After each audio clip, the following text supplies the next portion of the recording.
From Viking Tactics, and I'd like to show you a little memento that I brought back from overseas. This is a little axe that I carried on a lot of the missions I did in Iraq, and what I had done here is I'd found this on one of the objectives. I knocked the wooden handles off, I polished a few of them up, I gave them to some of my guys on my team, and this one I kept for myself, and I carried it wherever I went over there.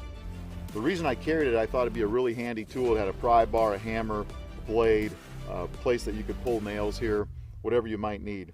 And if I lost it, it wasn't going to bother me much. So I showed this little axe to 511, and when they saw it, they decided it'd be really cool to do an operator axe. So that's what we've done here. So we got a super sharp blade here with a long beard. You can look at some of the old tomahawks. They also have a very long beard like that on their axes. We also have the hammer point. We have a pry bar built in at this end. We also have different size tools built in. We got a 1/2 inch, 3/8, an inch, and a millimeter wrench built into this as well. There's also a 1/4 inch socket here. And then at the end, we have the ability to actually rip sheet metal if you need to do that. If you're trying to cut into a vehicle, not that this would be the only tool you use, but this is another tool that can be used for that.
This is the Mercenaries Mini of HX Outdoor Series, made of high-quality D2 steel and ergonomic G10 anti-slip handles.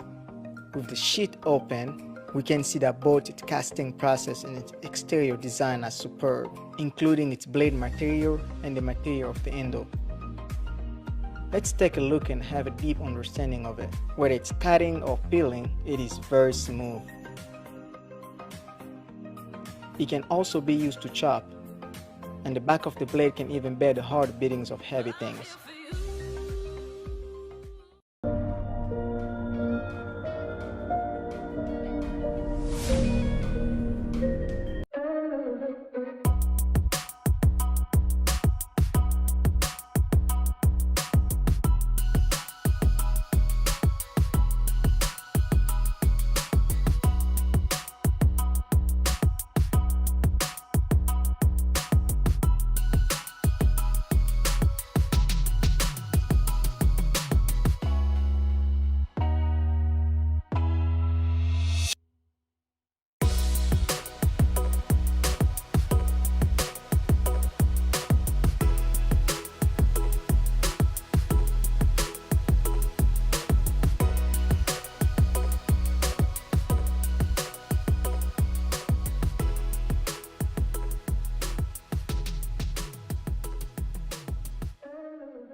For those who spend long hours on their feet, the Lalo Shadow Intruder.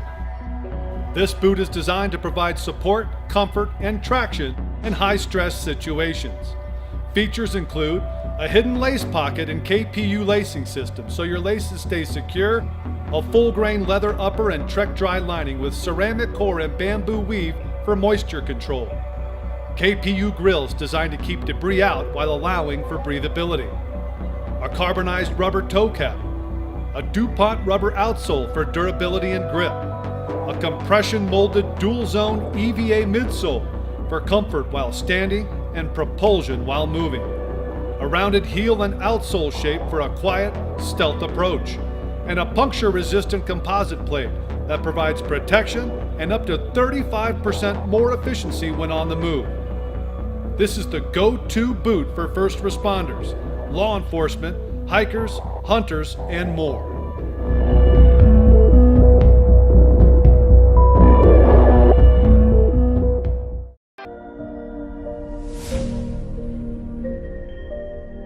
What's happening, Panda Nation? Peter Von Panda. When I go in the wilderness, I don't wear jewelry, but this is one bracelet I might try. And that's because this is a pretty extreme bracelet, and I wanted to pick this sucker up. It wasn't a lot of money, but as you can see here, it's a paracord bracelet. It does come in some different color schemes. This one is just a black paracord, which is pretty nice, but take a look at this buckle. This is where the magic happens. But it's this buckle thing that is pretty extreme. And if you do get it in different color combinations, it comes with like a gold plate on some of them, so they definitely can vary. I'm actually not even sure how it works, but it's very well made. You can see it's all metal, presumably stainless steel construction here. And I'm trying to think. Looks like this works like a buckle. Looks like if I pinch here, we can deploy these little hooks, and what'll happen here is, boom, this knife comes out. Now, not only does that knife come out, but then I think we can attach it like this. So you can see, there we go. There. What we have now is like an 1.25 inch blade. Wow, it's pretty sharp. Pretty sharp. Just show you here. Yeah, it's not the longest draw because it's not that big of a blade, but you got that. So that is, geez, the most extreme paracord bracelet I've ever seen.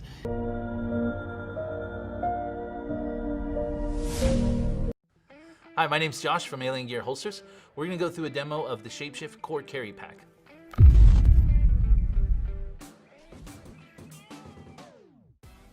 This is the IWB holster. In order to configure it, you're going to first need to remove the slide lock on the top. As that comes out, you're going to want to grab the shell out of the box. The shell is going to have 2 twist locks on it holding together. Remove each twist lock and separate the shell.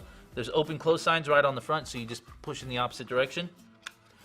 Then from here, we're going to go ahead and add a trigger guard. There's a trigger guard included in the box. This is going to make sure that we don't have any malfunctions with the t-shirt or anything getting caught in it. That slides on. We're going to employ a twist lock to make sure that it stays closed together. From here, you're just going to put it over the top, and you'll marry the two together with the slide lock, putting it right back from where it started. The last piece is going to be the twist lock that you put on the side. Just 1/2 turn, make sure it's secure on there, and we fully assembled the IWB holster. At this point, you can insert the firearm and adjust the retention if needs be, and it's ready to go. This is the OWB base. We're going to use it to assemble the appendix inside the waistband holster. First, we're going to grab the shell that we just used to assemble the inside the waistband traditional carry. We're going to leave the back on. All we're going to do is put that over the top. Also from the box, we're going to grab one of these appendix clips, slide it on in similar fashion. From here, all we need to do is use one more twist lock, 1/2 turn, and then we're good to go. Now we fully assembled the AIWB carry. Here we have the OWB base. We're going to use it to assemble the outside the waistband belt slide. We're going to grab a 1/2 shell, as well as a trigger guard with the belt slide already installed on it. Simply put these two together, slide in place. They're going to lock with another twist lock on the outside. That's going to keep the trigger guard from rattling off. Then they're just going to go on the top. You'll marry them together with another belt slide attachment that's just going to go right over the front. Once that's complete, we'll install another twist lock here. And we're good to go. Now we've fully assembled the outside the waistband belt slide. This is the outside the waistband paddle attachment. Inside the box, you'll find a fully assembled shell configuration. If it's not fully assembled, just slide them back together. In order to attach it to the paddle, all you're going to do is push down on this button and insert. Now you're ready to go.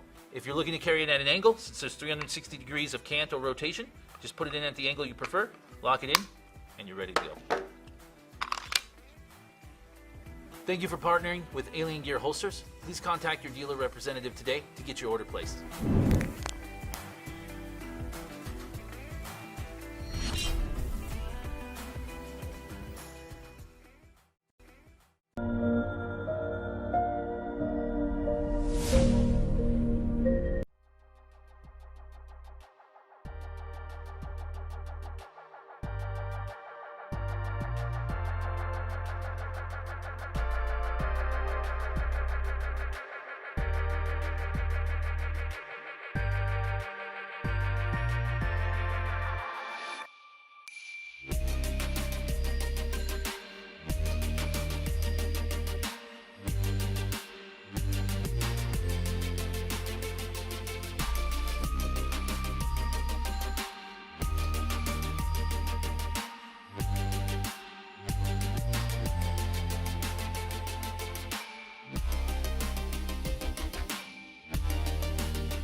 Today at CRKT we are taking a look at the Chance in Hell machete. This is a Canadian design, just a beautiful machete that works especially well. The overall length on it is 17.8 inches.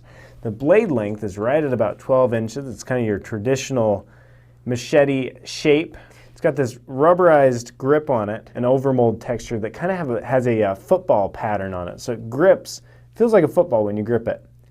And very grippy. At the same time, you definitely want to make sure that's secure, so you've got a lanyard that is included with it and 5 different spots where you can thread that lanyard through.